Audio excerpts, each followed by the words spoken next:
Blackburn Rovers are one of a few clubs linked with the next N'Golo Kanté. Will we get it over the line? We're going to take a look at that and more next.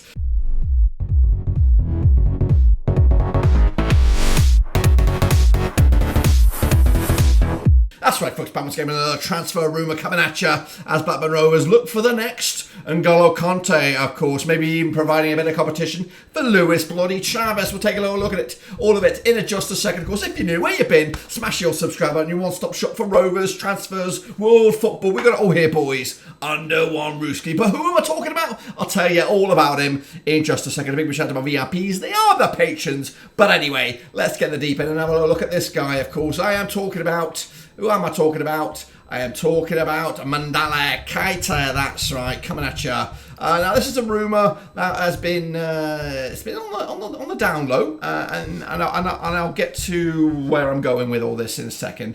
Of course, he's under 21 with the Belgians, currently on the books of Leuven, the Juniper League in Belgium, on loan at Antwerp, also in the Juniper League now. Before I get excited about this guy and getting you guys excited about the guy, there is an elephant in the room. The elephant. So I'll go big picture. I'll go big picture on this one. So there is a link. This link was back in April. Lancashire Telegraph, of course. You know, so it's not a rumor. It is a link, a source. There's a source to it. So Antwerp have got the kid on loan, but they've got an option to buy on him. But the option to buy, will, initially you think, okay, it's a done deal. It's quite hefty. It's quite a hefty option to buy. And this is where either we, put some money in where our mouth is and go for it, or we just wriggle out of it and just don't even bother. The option to buy is in and around about £10 million or 10 million euros. It's a lot of money, but it's also the kind of money we were linked with Lewis O'Brien. So, and again, those two players, you can compare them perhaps. Both Lewis O'Brien, Luis Travis, and this fella here, all defensive midfielders with a crunching tackle, and of course, lungs full of oxygen, just running until they can't run no more. So here he is. Let's take a little look at him, and of course, let's give us the diagnostics of the fella right here, right now. Of course, here he is for Belgium under 21s. Of course. Yep, that's the profile. Born in 2002. He's 21 years of age, 1.8 meters tall. He can play for Guinea as well if Belgium don't sign it or seal him down. So the option to buy or the loan is up at 2023. There is the contract with Leuven expires 2025. So he's got 2 years on that deal. So that's where we're not going to get this kid on a free. But we'll look at the value, the true value, according to Transfer Market in a second. But the option to buy is 10 million. I don't think any wise fellow will pay 10 million. So if he's going to go to Antwerp, they're going to have to win the lottery or something like that to make that happen for 10 million. So maybe there's some wiggle room in that, and maybe we can Rovers or others can drive that price down a little bit. But here he is, of course, in action for Antwerp. Of course, plays as defensive midfielder. He's played there for Antwerp there 13 times this season. Correct me if I'm wrong. And just the one assist. He's not a goal scorer, but he's more of a guy to make things happen. A crunching tackle, just creates the space for the more creative midfielders. A guy that will just keep on keeping on, of course. 38% of the time he's involved with Antwerp. That's in the Juniper League normal. Of course, there was some other sort of playoff thing over here. 35% of the minutes played as well. 2% of goal participation. Like I said, he's not really one for the goals. He's more of a hard-working individual that will create the space and opportunities for those attacking midfielders. Your Smodiches, your Buckleys, that kind of jazz. Let's take a closer look at him right here, right now. Of course, for Leuven, he's played 39 times. 2 assists. He did score 1 for Antwerp in some competition. There it is, the playoffs, the Juniper League Pro playoffs. So he has got a goal to his name, and he's played for Belgium under 21s 4 times. Making the debut back just a couple of seasons ago. So, he's still in the picture, still in the frame maybe for the Belgium team. I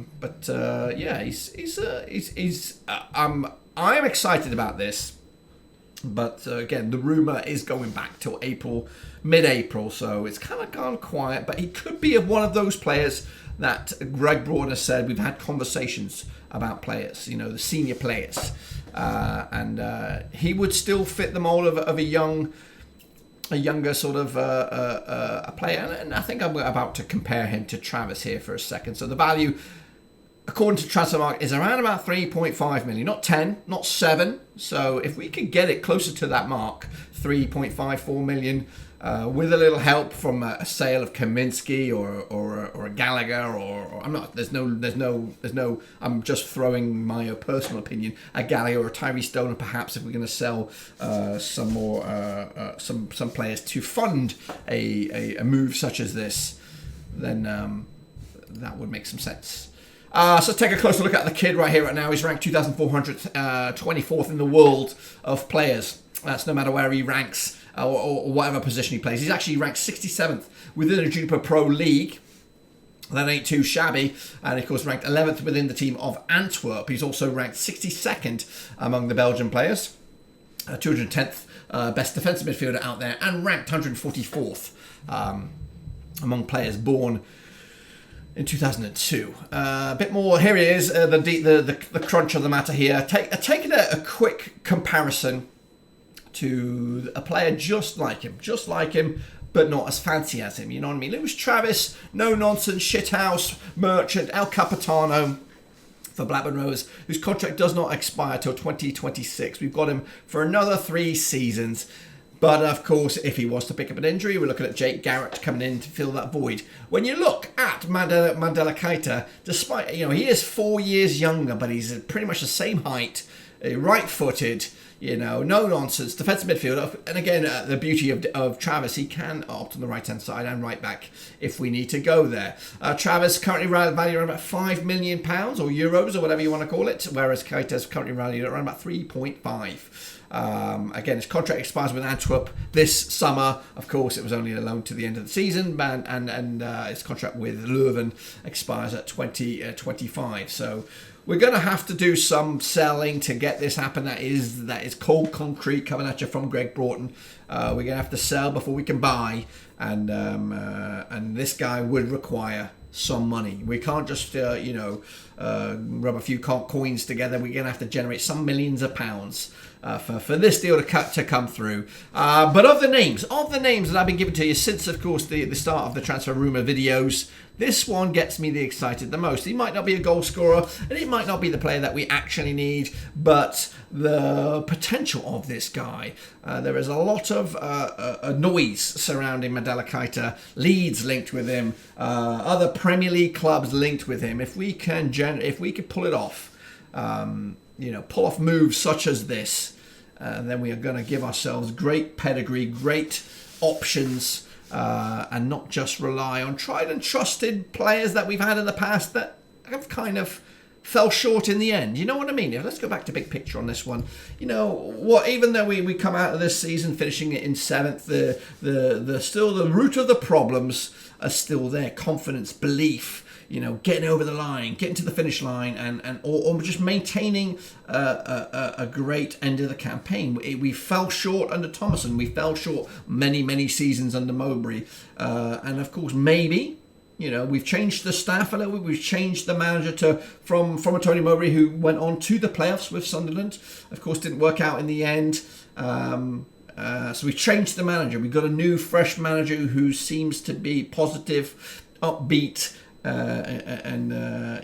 he's been there, seen it and done it with not necessarily Newcastle but AC Milan. He's been there, done it. He's a refreshing face, and he's got his own admirers in Leeds, in Leicester. There are some other clubs that are potentially looking at Thomason as a manager. Is he, for me, the be all and end all? No, but we've changed the manager. The problem's still there. Some of the experience, some of the players at Rovers, we did see a breath of fresh air in Carter, Adam Wharton, even JRC getting regular minutes. Now, we're trying to change it up a little bit, and of course, I'm not saying Travis is a problem, but I'm also want to have other options besides Travis to bring different mental skill sets, mental personalities into the dressing room to maybe change that sort of hoodoo that's in the dressing room. If we're losing Diaz, Dak, Ayala, maybe Kaminsky, it feels like a brand new era. We're trying to refresh it up a little bit